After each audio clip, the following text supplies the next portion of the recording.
আমিও মানুষ। সবাই ভাবে আমি বুঝি না, চুপ করে থাকি।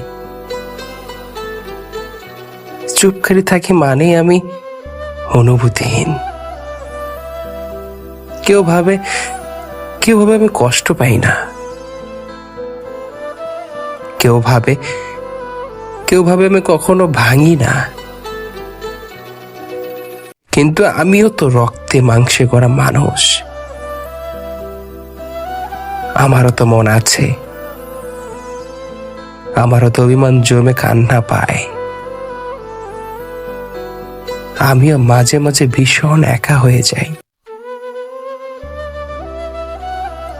সবাই নিজের কথা বলে, কিন্তু কেউ একবারও জিজ্ঞেস করে না তোমার মনটা কেমন আছে। আমিও মানুষ, ভালোবাসলে ভালোবাসি, ভেঙে গেলে নিঃশব্দে সরে কাঁদি। তবু মুখে কিছু বলি না, কারণ কেউ শুনবে না আমি জানি।